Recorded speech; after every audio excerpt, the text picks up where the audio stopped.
che mamari nina. Tura la ba. Kopana lana tula ba.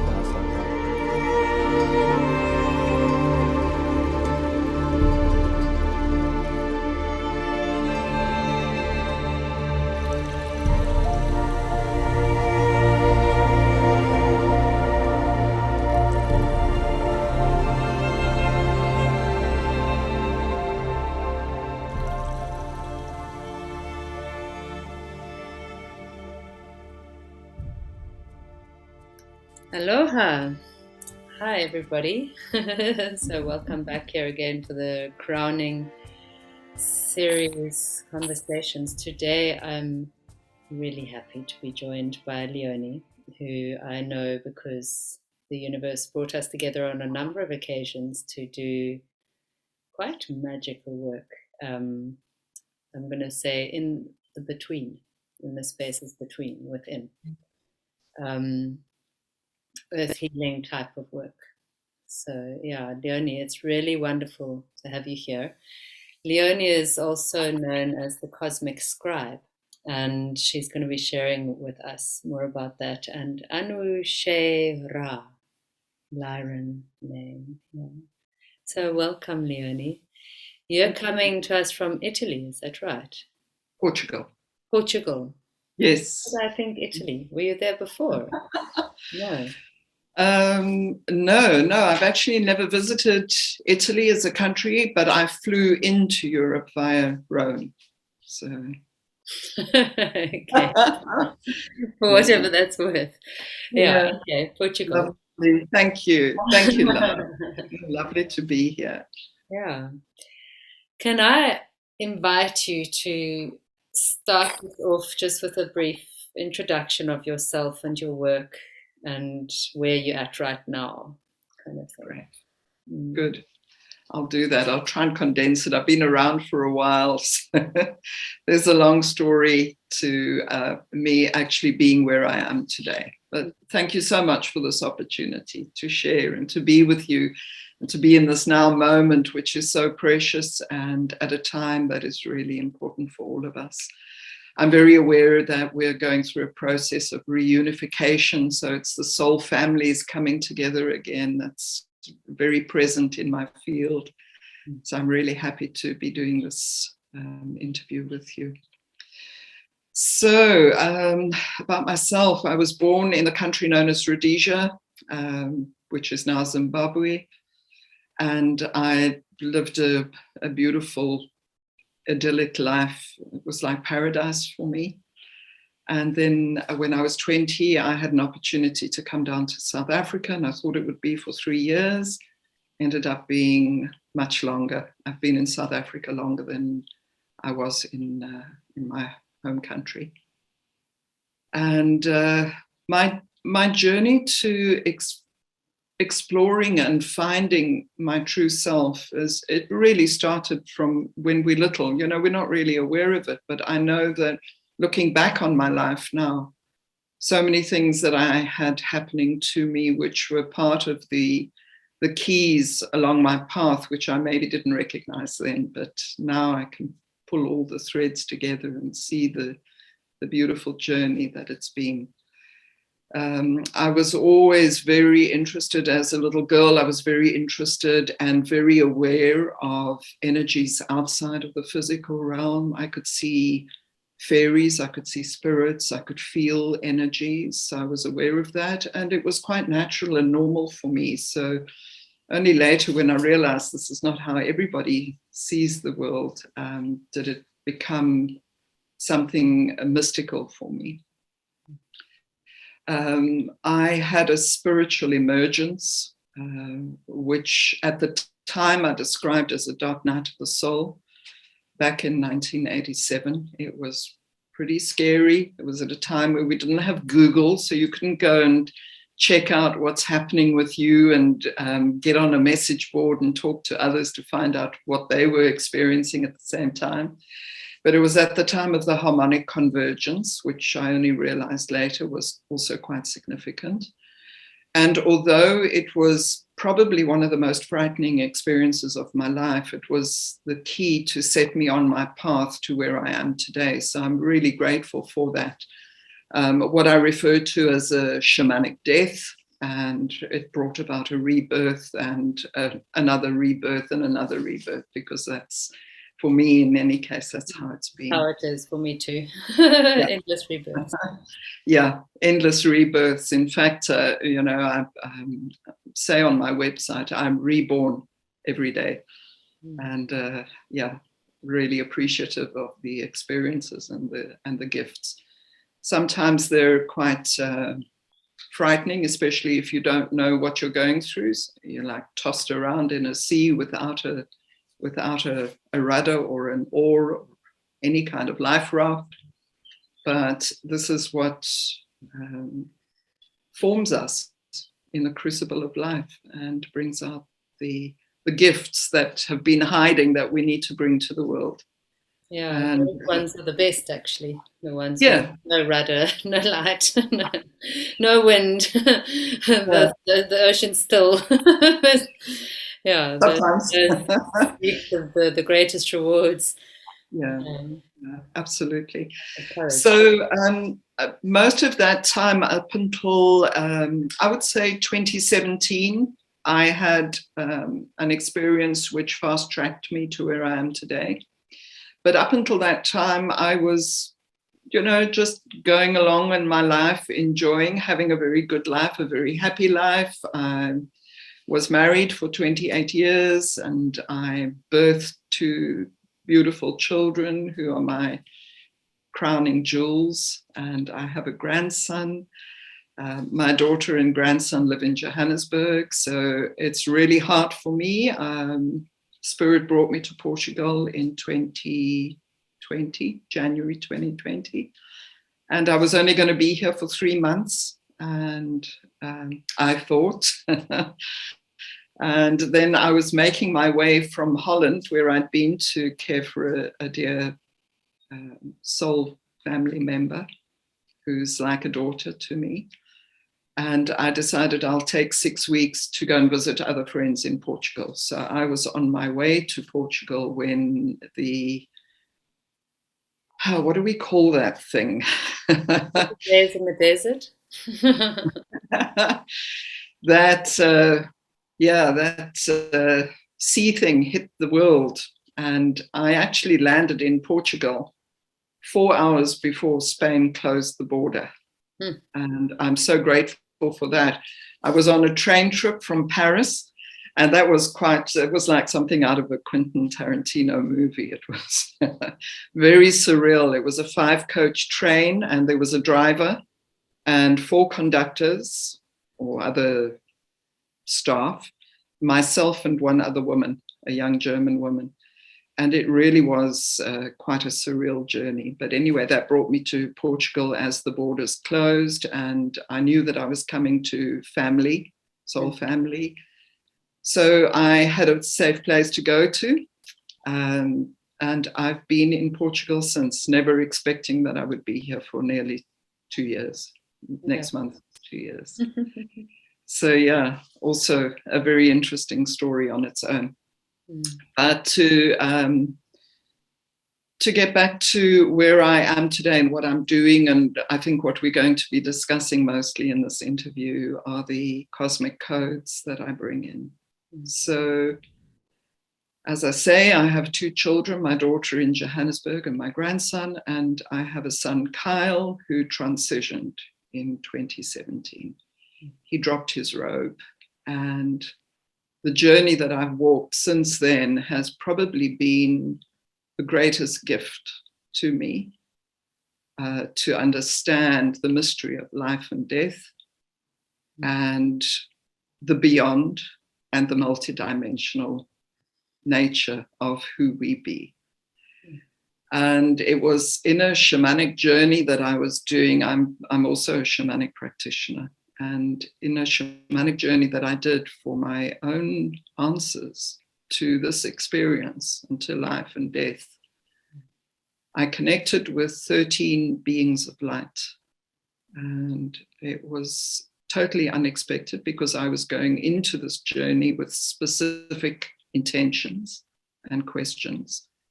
And what I experienced instead was the most incredible encounter with these beings. And the first thing that they showed to me were 3 symbols. And I was still in the shamanic state, and I drew them on the desk pad next to me and asked, what is this? You know, what must I do with this? And there was such a light-hearted atmosphere in that journey. And they said to me, don't worry, just meditate on them. It's like, okay. And then we continued and we played. We actually played. It was like fun. And 2 days later, I went into the journey again, and I was given a second set of 3 symbols. Again, I asked, what am I supposed to do with them? And they said, meditate on them. Mm-hmm. So that's what I did for 3 weeks. I meditated on the symbols every day. And in that second journey, they stood in a circle around me, and I could just feel this incredible love that was being sent to me. They were pure light. They appeared as cloaked, hooded beings. And I think that was to give me a frame of reference, because I hadn't really had this kind of experience with beings of this kind before. Mm. And the way they appeared was absolute purest light. It's like diamonds. And we had fun, and they showed me how to be able to move outside of the restriction of the physical body. Anyway, then when the code started forming within me, I had... Leone, are those codes that you sent me those, right? Yes, those 3 symbols. Yeah, that's the... I don't know if you want to bring them up or we drop them in. Or... I'm going to say there are these ones here that you can see right now, everybody. Wonderful. Okay, yeah. So they're... and I really had no clue what to do with them. What did they mean? I wasn't given any other information save the symbols. But what happened 3 weeks later, or maybe a month later, was quite phenomenal. I read an article from a woman. I don't follow people, but she's somebody whose work I respect. Mm. And she had an article, and as I read the article, I saw the symbolism and the meaning of each of my codes kind of like connected to what she was speaking to, and it was in the correct order, and it was with the right kind of information, and it just all suddenly fell into place. And I was like, wow, okay. So that was the activation that I needed. And I started really connecting with the codes and asking for more to come. In the beginning, and still to this day, I receive what I call an activator, which is an image that I see usually in dream time. And then when I wake up in the morning, I create sacred space, and I sit with paper and pens, usually gel pens, and I start drawing what I saw in my dream time. And as I do that, the code expands and all the other bits and pieces start to come through to me. Yeah. Okay. So that's how I render my codes. And there is a code which you also have. We can show it to the folks now, which I call my activator. It was still quite primitive, for want of a better word. But what I'm aware of when I look at the progression of the codes and what I'm bringing in the beginning, it was like a kindergarten or a grade 1 child drawing a stick man. And then as you start to practice your drawing, it becomes a little bit more sophisticated until you graduate. So I think I've passed through my matric exams now. I'm bringing in codes that are very, very different to what I brought in the beginning. But this particular code was my key. I saw every single detail of it in my dream time, every glyph, everything, which was crystal clear. So when I woke up that morning and rendered it on paper, and then I meditated on it, that's what brought in for me the expansion of the gift. Oh, that's quite an imprint to have, so much detail come through in a dream and then be able to put it onto paper. That's very yeah, absolutely, La. It's quite a fascinating experience, and I'll be honest, I mean, I've brought in more than 350 codes since 2017, and every single one leaves me with my mouth open in awe, and I'm really humbled, because I'm like, my goodness, where did that come from? How did I do that? So there is definitely a part of me that taps into the morphogenetic field, into the Akash, and brings in. And what I realized, I started offering personalized soul expression codes, because I know that they carry great power and keys and activations for personal expansion, for grid work, for specific situations. For instance, when there was a really bad drought in the Western Cape, I heard heal the water, heal the water, heal the water, and the code came in with that. Backtrack, I lost my thought there. That the code, even though I'm bringing it in onto paper, is actually created by the individual. So when I do a personalized code for somebody, it's what they have made, and it lies in that field of gold. And I just go in and grab it and put it on paper for them. So I want you to tell me about the one with the elephant, please. How did that? Yes, of course. Okay, so that's a beautiful lead into my big passion, which is the Royal Lyran Project. Okay, so that was also birthed in the most incredible way by hearing the call of spirit. And I've got a whole storybook about the Royal Lyran Project.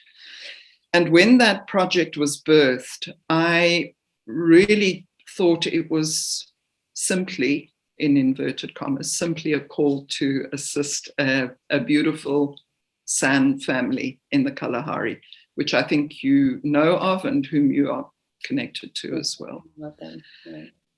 Yeah. So I heard the elder of the tribe calling me, and I heard his wife, who had also dropped her robe. I heard her calling me. And at that moment, I looked up on the screen and I saw a lioness on the screen, because I was watching a video of Leone. And suddenly something happened within me. I could hear these voices. I could feel this connection. I was being told, look at the lions, feel the lioness, so all of this was happening.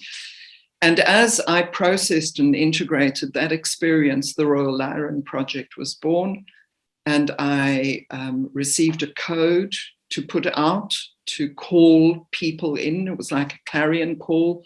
Do you resonate with this? Can you hear the call? Does the name Royal Lyran mean anything to you? And if it does, please be in touch. So the project started like that, and I thought that we would just be collecting some funds and maybe making a visit to the people in the Kalahari.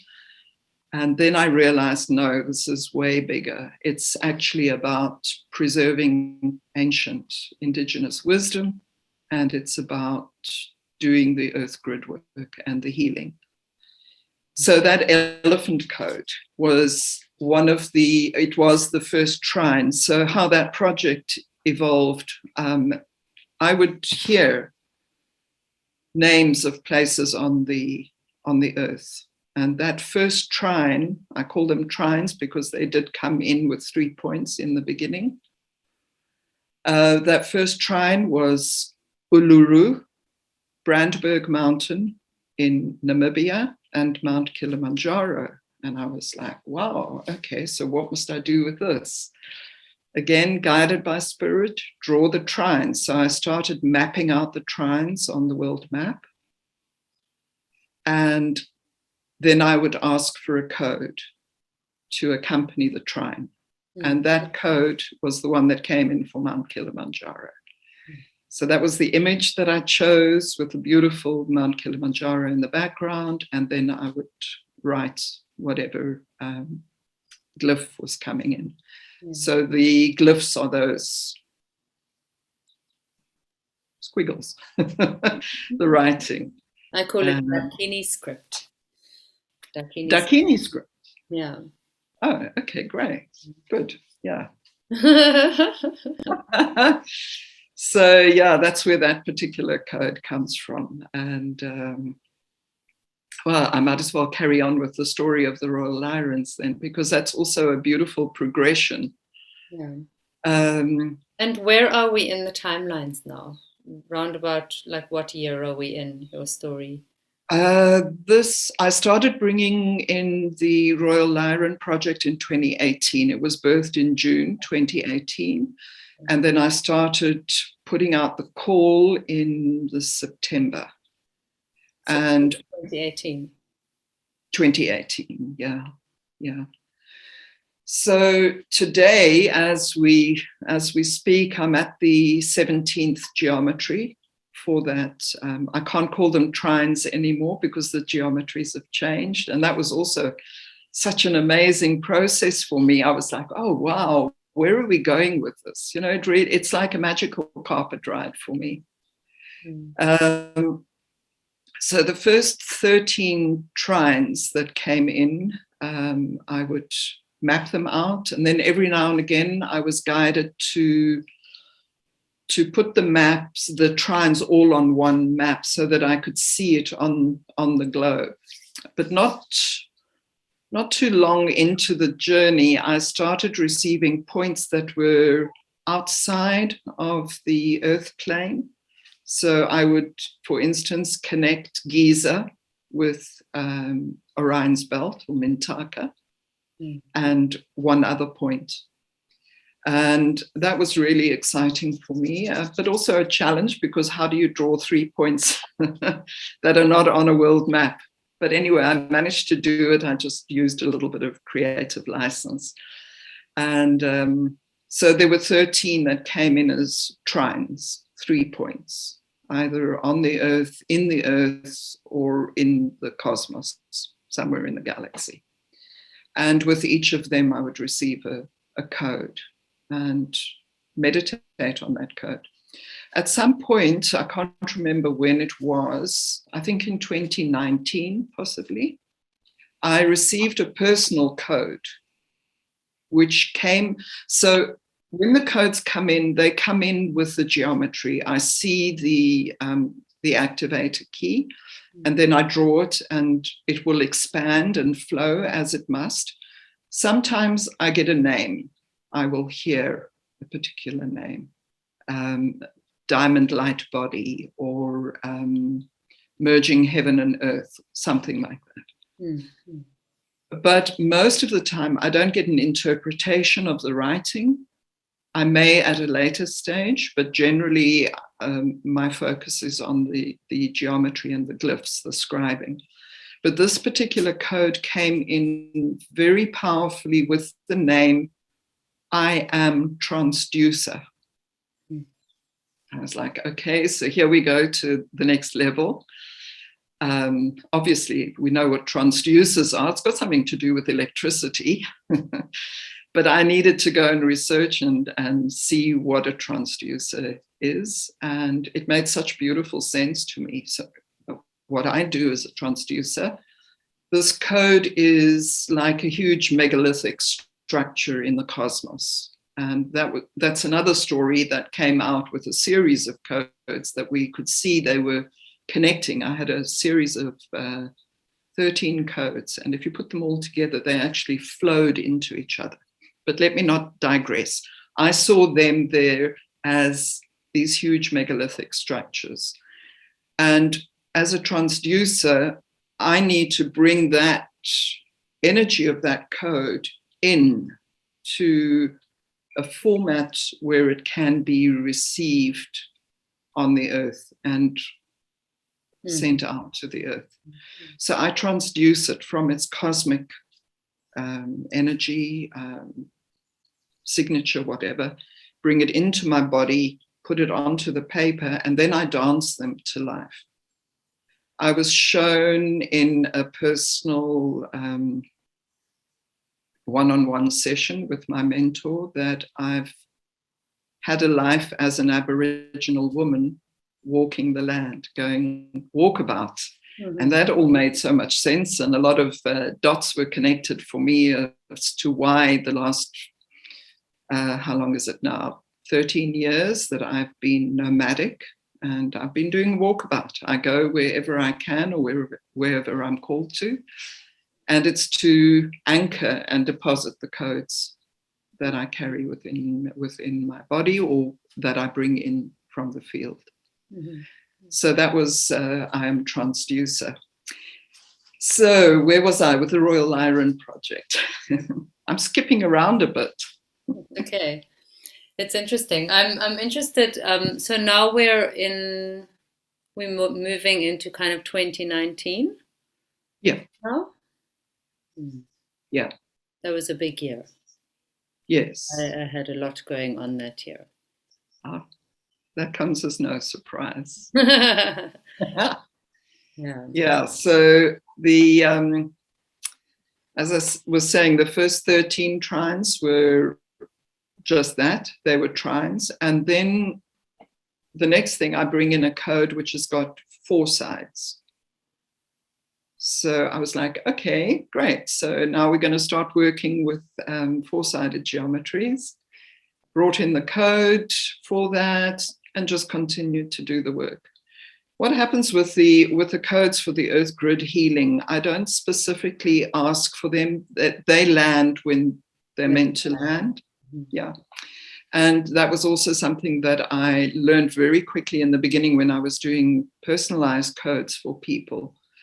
I had to say to people, listen, sometimes the code comes in immediately. Sometimes it takes 5 days. It can take a month.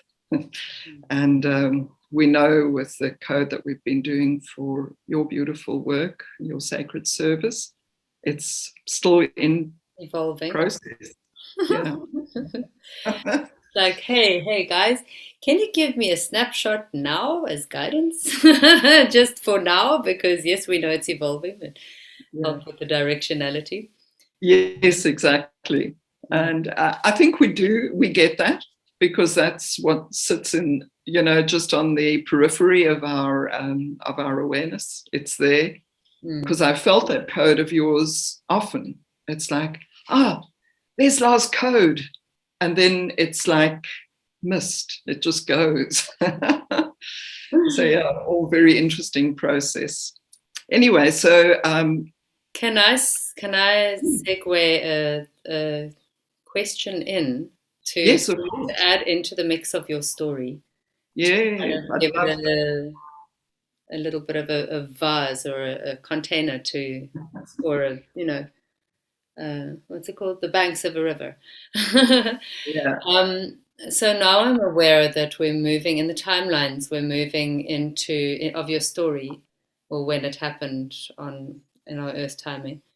We're moving towards the absolute reconsecration of the education system from hierarchy to equality, and we're moving towards the arrival or announcement of Corona and the landing of what we are inside now.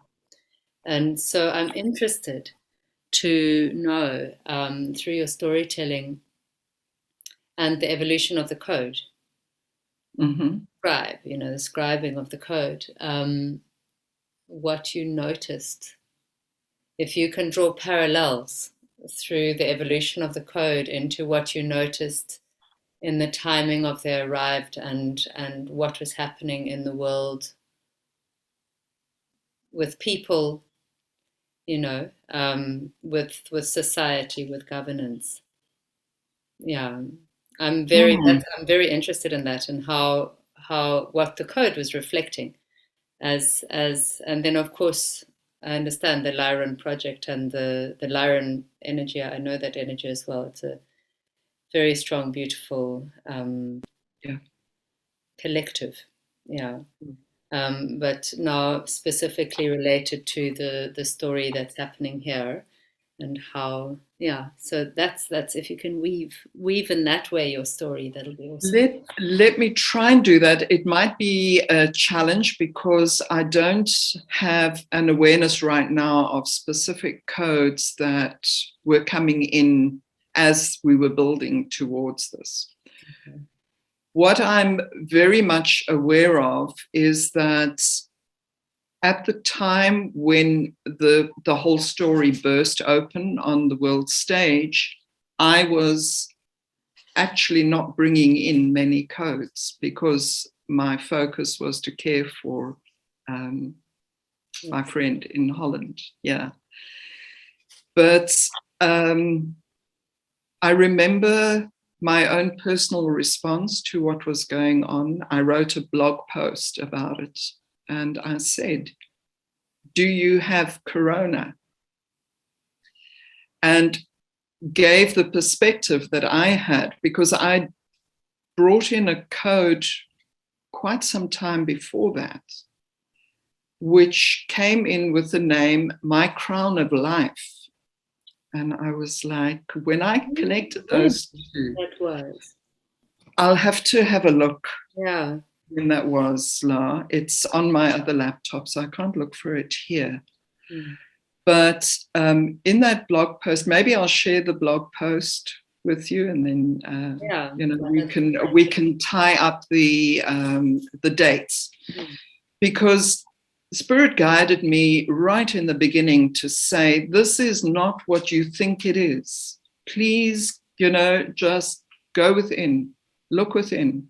This is about the crown of life. And I remember looking up the word corona and looking at the etymology of the word and seeing how it could be so much more, how multidimensional it was. And not this one thing that is, spelling out disaster for us, but a great opportunity for us to wear our crown of life. So that is one code that I can say really spoke to this story that we're living in at the moment. With the grid work, there was definitely an intensification of like preparation and going in and clearing things, because a lot of the grid work is about clearing stuff that is stuck or that has caused trauma. And in doing that grid work, we just open the way for people to clear up their own stuff, and on a collective level as well. Kind of call that updating the timelines.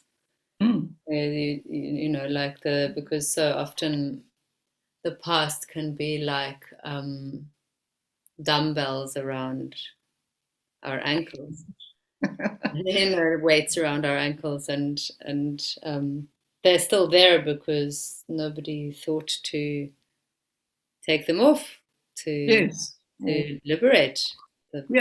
To look at them and to say thank you for the lesson, but lesson learned, because of you.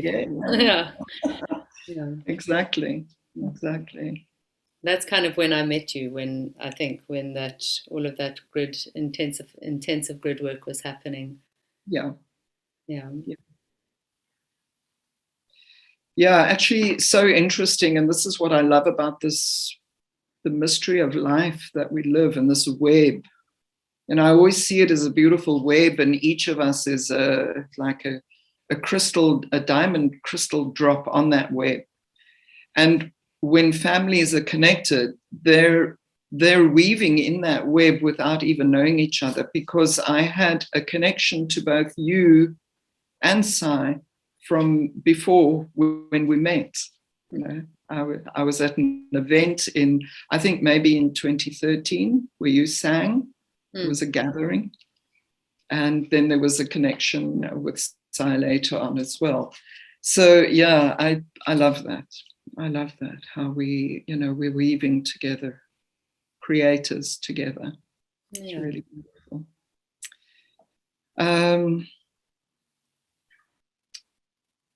Yeah, where are we today? Like I said, oh yes, this is really cool, because the progression of trine to four-sided, the next code came in as a five-sided, and I was like, wow, okay, so we're not going to hang around with four-sided for any length of time.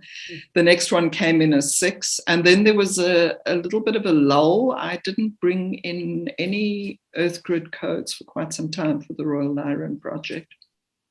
And the next minute, this download started, and I was just receiving information, and it was coming at me from all sides. When was that? This was, it started the beginning of December, just gone. Yeah, okay. Might have been November already, I can't remember. But when it landed fully, I was like, oh my goodness, how am I going to draw this out? How do I map this? Because we went from 6 points to 44 locations. And that was really significant for me, because the 44 connected to the 22, I'm very aware of numbers and the significance of numerology in the code itself. I was told that even the timestamp of the code carries vibration and keys that need to be included in whatever else is in the code. So for instance, I timestamped the code. 21 is the year, 02 is the month, and 23 is the day, and then the time that I complete the code, 11:54 or whatever it is. That set of numbers. They're coordinates. They're coordinates, aren't they? Yes, coordinates. Yeah, absolutely. Absolutely. So I was like, well, how do I draw a geometry with 44 points? It's just impossible. And I played with it for weeks. I was working with it and looking at it on the map. And then on the night of the 1st of January, so it was on that eve of the 1st of January, I saw the geometry perfectly in my mind. And I was like, wow. I started crying for a number of reasons. 1st of January is Kyle's birthday. He turned 40 on this birthday. And it's like the year 22, and there's 44 points. It's connected to the 11. For me, it's all about the hieros, the bringing together of the sacred, divine masculine, divine feminine, in perfect harmony and in balance and in beauty. And then I was given the name Crystal Star, because it really, when I drew the geometry out, it looks like a burst of starburst. And I was told that the circle in the center is source. And each of these 44 locations, which were shown to me on the earth, are not only physical locations, some of them are sacred sites where there are portals, some are vortices, some are where there are sun disks located. So the solar energy thing is also coming in there. And they are also ancient pyramids. So there is all these different points. And it took me quite a while to gather the 44. And I didn't know that it was going to be 44. I was just receiving the information and logging it and keeping it in the container for when it was ready to be birthed. Mm. And when I felt I'd come to completion, there were 44 points. So these 44 points needed to all be connected into the central circle of this geometry, which is the source of all that is. It's where everything is, and we're all connected to it. Hallelujah. Hey. Yoo-hoo. I want to go sing at every one of those points. Yes. Help. Oh, yeah. Oh, I've I got would such a love long relationship with the number 44, Leone. Really? Yes. Really? Yeah, I know that I'm one of 44. And we've Now met. I've got goosebumps. Yeah. Yeah. My barometer of things to pay attention to and to receive the magic of it. Yeah. So I would very much like to do that. That resonates very deeply. Beautiful. I would love that. Yeah. And what came through from that geometry, it's the 17th geometry in the Royal Lyran project, was something that I did, which I've not done before. So a lot of my grid work is done with specific people that I've been working with for a long time. People who felt the clarion call to the Royal Lyran project, people that I work with in my beautiful, beloved Dragonheart family, other Earth Grid workers, some of whom are mutual friends. So this time I was told, contact these people. And I was given names clearly. I clearly heard 14 names. And I wrote them down. And then I said, okay, is that it? And it was like, no, there are more. And I had to douse and feel with my heart through another 53 names. And eventually I arrived at a group of people and I sent that code and the call to do the work to those people. Those who needed to be on the mission at the time, the Crystal Star, were there. And I know that there is going to be a phase 2 and a phase 3, and we've already established the next part, which is going to be you singing to those points. And wow, I could actually get emotional. Get inside the ocean of tears, quick. Yeah, very quick. Very quick. Beautiful, Leone. Yeah. And this is how it flows and how it expands and how we spiral up into the next sphere of knowingness and receiving the keys in that sphere for things that we maybe have received keys for before, but these are the brand new ones. Yeah. And that expansion. Yeah. Lovely. Something that the we are within, within all of creation, have been saying to me for a number of years now. I would say, at a guess, maybe 5 years now, is we're in the time of myth making. This is a myth-making time. We are creating new mythology. We're living myths. We're living mythologies, and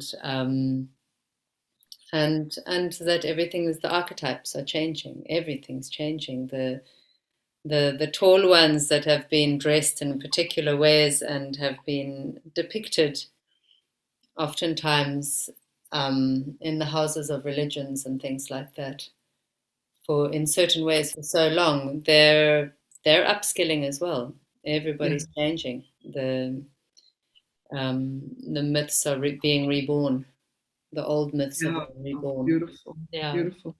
We're in the age of Aquarius, and that beautiful energy is there for us to dream the new dream and to bring it down. Yeah, bring it in, bring it out, bring it everywhere. I want to just ask you if you can bring whatever piece of story comes out, the other little project that we've done together with the ocean callers. The ocean callers. If I What tell for you, you, like what lies underneath that? You know, I mean, I know what we came for just backstory for the people watching this. We're calling in liquidity for a new currency, which has been formed called Elysios. And so we were given guidance to work with the creatures of the ocean, because of course the currency is the ocean, ocean of liquidity, ocean of abundance, the natural way of being here on earth. So and then Leone came straight to my awareness as a person to contact, to help to bring in a whale and a shark and a dolphin. Yeah. So what's inside with that with you? Because I remember it being a very big experience for you as well, and yeah, very profound and beautiful. it certainly was. As I mentioned earlier, sometimes the codes come in immediately, but for this experience with the whales, dolphins, and sharks, when you and I were chatting about it and you asked me, would I like to bring in a code? Immediately, I saw the code in its entirety in front of my eyes. It was like it just dropped down on a holographic screen in front of me. And I was like, wow, clearly I need to do this. I can't, there's no denying it.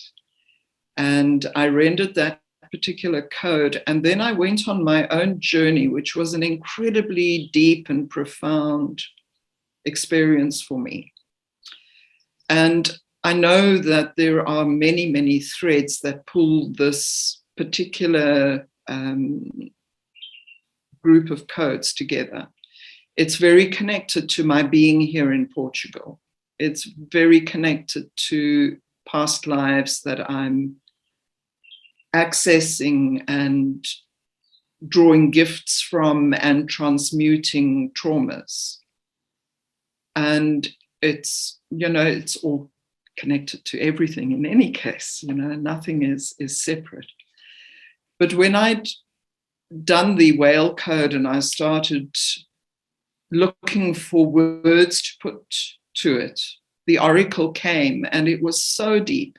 I was shown that I should use the name of whale from the Polynesian indigenous people. So these are the guys that live in Hawaii and in the Pacific Islands.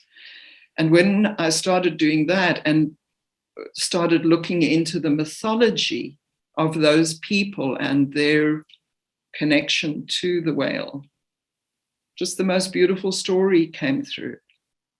And then I did the code for dolphin, did the same process, found some more beautiful magic and gems, and then shark. I mean, I come from South Africa. I'm not a great swimmer. I'm not a strong swimmer. I've had memories of tsunamis. I have dreams and visions of tsunamis. So water is very significant for me. But I'm a fire element. And even in my Dragon Lyran lineage, I stand on the power pillar, which has as its base the element of fire. So I'm very much a fire person. And suddenly this water is coming into my field, and it's beautiful, and I'm loving it. And I'm hearing the call I actually heard the call the previous year in August to go to the north of Portugal. I had a very clear dream, a night filled with stars and mountains. And I clicked, it's the Serra da Estrela, which is the mountains of the stars. So I was like, okay, I'm going to head off there. When I got there, I connected with some people, also coincidentally, you know how it works. And the one woman said to me, you know that the whales, the council of the whales, gather in the deep oceans beneath the Serra da Estrela mountains. And I was like, totally blown away. I was like, I cannot believe this. And this is where that journey brought me. I found the place. I went to the place. I was in a beautiful little quinta, a farm of friends. And in those rocks are whale fossils. I could see them. I could connect with them. There was a cave, and that cave goes deep into the earth. And what is even so more magical for me, La, is when I showed this photo to my grandson. He'll be 10 in March. When I showed it to him, he said to me, Oma, you know that that cave goes all the way down to the sea so that you can speak to the whales. So this was, this was the beauty of those codes, and you planting that seed for me to connect with them and to connect more deeply with their wisdom and what they bring for all of us, and especially for those who feel the connection to Portugal, Atlantis, because of course Portugal is part of what remains of Atlantis. Mm-hmm. So yeah, it's quite convoluted and intricate and beautiful. A wonderful story. Yeah. I wonder if there's anything else. Because I can feel we're coming to the end of this, and our time is coming to the end now. Yeah. Good time, perfect timing. Yeah. Yeah. Oh. I'm getting a little ping from my womb. And yeah, I'm wondering if, you know, there's one of the things that I work very deeply with, as I think you may know, is the labyrinth, the rainbow labyrinth. And that one speaks a lot to the womb. It's often referred to as a womb. And I'm wondering, there's some correlation here. There's something that you've got, or that you can bring, or that you have brought. I don't know if you brought something yet that is specifically speaking to the energies of the womb of creation. Otherwise, it might be still coming now. Might be coming in. I'm getting hits as I feel into that. I'm getting hits on some of the codes that I brought in, which are stargates. I mean, that is also a birthing portal. Okay. So it might be something there, but I feel that this is something new, La. Yeah. So there is something coming. I would like to, we'll put some images of stargates up here as well, with your permission. Yes, of course. Create some of those things for people. Wow. Okay, so Leone, thank you so much. I know that you're also busy rewriting, same like me, rewriting everything about yourself in terms of what the world perceives. So if there's anything else that you'd like to add now that will assist with that process for you, then go for it. In final words type thing. Thank you very much. Yeah, what I'm busy doing, I've never really marketed myself. I put my work out. I've been on Instagram, but I've actually decided I'm going to bring all my codes and all my blogging, because I have 2 blogs. In fact, I have 3 blogs. I'm trying to bring them all into one place so it's easier for people to, get the full story of who I be. And so that I can bring my gift, because that's really important for all of us, to be bringing our gifts, to stand in the truth of who we be, and to access the realms within, without, that are holding all these beautiful things for us. So I'm probably going to be focusing myself on Patreon. I have started there, the Cosmic Scribe, and it's still very new, and it's I just, I tend to be a little bit OCD, and I want everything to be perfect, and it can't be, otherwise I'll never get it done. So I jumped off the cliff, and my parachute opened beautifully, and my page is there, and I'm adding to it as I can. So yeah, a lot of my codes, which I would refer people to Instagram and say, go and have a look at my codes, I've taken it down. So Patreon would be the best way to see more of what I'm doing. And I would love to hear from people. We're creating this together. It's not about any one of us, but all of us, we. And I'd love to hear from people. I'd love to connect with people, and to hear stories as well. I'm a storyteller, so I also love to listen to other stories. Yeah. Beautiful. I'm very grateful to be able to share this time with you, Lara. It's great. I feel so much heart. And for me, the key word for now is reunification. It's a drawing together and a coming together of the tribes. We're coming together. Yeah. So really beautiful. Beautiful. It's beautiful. And in that, I get straight away again the blessed reality that we are living in, that is so big time inside, with differences and duality, how it's almost like the more perfected the duality is, the more perfected the reunification can be. Yeah. Beautiful. Okay. Wonderful. Namaste, sister. Namaste, sister. Thank you so much for Lots of joining love. us here today. Thank you. It's been my joy and my pleasure. Thank you. Joy, Mama, Nina. Lots of love.